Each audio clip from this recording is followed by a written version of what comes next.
독수리가 가장 좋아하는 먹이가 있다고 합니다. 그 먹이는 바로 두루미라고 합니다.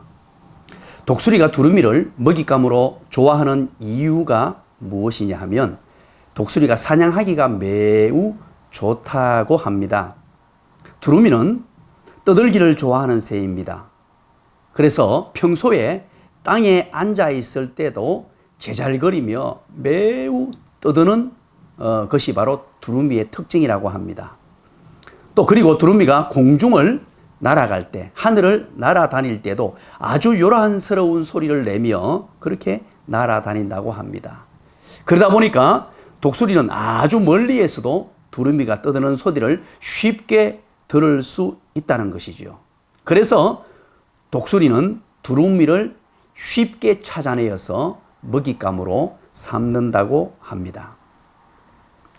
그런데 그 두루미의 떠드는 소리는 바로 독수리에게는 이런 소리로 들린다고 합니다. 나 여기 있으니 나 잡아 잡수세요. 나 여기 있으니 나 잡아 잡수세요. 그런 소리로 들린다는 거죠. 그런데 조류학자들이 연구를 하게 됩니다. 조류학자들이 연구를 해보았더니만 이 두루미가 나이가 많고 경험이 풍부한 두루미들은 먼 지역으로 이동할 때 입안에 가득할 정도의 돌을 입안에 넣는다고 합니다. 그 이유가 무엇일까요?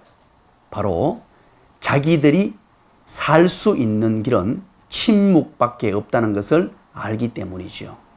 그래서 경험 많고 노련하고 나이 많은 두루미들은 이동을 할 때 입안에 돌을 가득 담아서 이동을 하게 된다는 것입니다. 이스라엘의 모습이 마치 이 두루미와 같다라는 생각을 해보게 됩니다.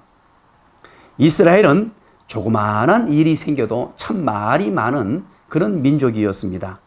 광야 길을 걸어갈 때 여러분 기억하십니까? 얼마나 많은 말들을 쏟아내었습니까? 소위 말하는 비비원불이었습니다. 비난하고 비판하고 원망하고 불평하는 말들을 쏟아내었던 것이지요.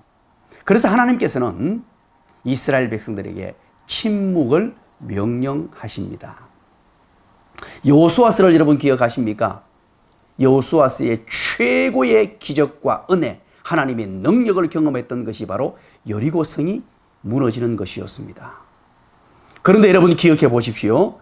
여리고성을 무너뜨릴 때에 성을 도우려고 말합니다. 바로 퍼레이드를 펼친 것이죠.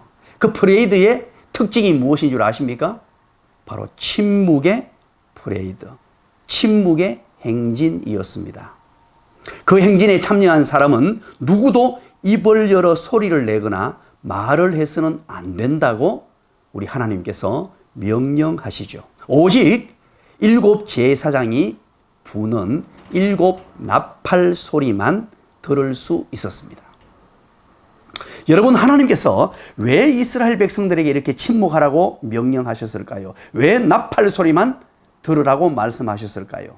이 나팔 소리는 바로 하나님의 음성을 이야기하는 것이지요. 여리고성을 모두 13번 그렇게 돌게 되죠. 그렇게 돌았을 때 여러분 한번 생각해 보시기 바랍니다. 성은 굳게 닫혀 있습니다. 성이 무너질 기미가 전혀 보이지 않습니다. 이럴 때 백성들이 어떤 생각을 하게 되었을까요? 백성들은 절망에 빠졌을 것입니다. 도저히 열릴 것 같지 않고 굳게 닫힌 이 여리고성을 보면서 절망에 빠져 있었을 것이고, 만약에 자유롭게 말하도록 내버려 두었다면 나팔 소리를 듣지 않고 비난하고 비판하고 원망하고 불평하며 그렇게 어리석은 삶을 살게 되었을 것입니다. 여러분 한번 생각해 보시기 바랍니다. 우리 또한 어떻게 반응할 수 있겠습니까? 아마 돌고 돌다가 돌겠네, 이러다가 돌아버리겠네 하면서 온갖 원망과 불평 섞인 소리를 하지 않겠습니까? 하나님께서 그래서 침묵을 명령하셨습니다. 어쩌면 오늘 이 시대가 바로 이 침묵의 중요함을 다시 한 번 더 생각해 보는 그런 시대가 아닐까, 그런 생각을 해보게 됩니다. A.W. 토저라는 사람은 이런 말을 했습니다. 그리스도인의 경건 훈련에 가장 중요한 것은 침묵의 훈련입니다. 왜냐하면 침묵을 배우지 않고는 하나님의 음성을 들을 수 없기 때문입니다. 라는 유명한 말을 남겼습니다. 또한 프란시스 셰퍼라는 사람은 진정한 영성은 인내와 침묵이다 라고 말했습니다. 그렇습니다. 그 한 사람의 영성은 어디에서 나오는가? 침묵입니다. 좋을 때는 모릅니다. 어려움을 만나고 위기를 만나고 힘겨운 상황을 만나고 또 코로나19 사태와 같은 이런 심각한 문제를 만났을 때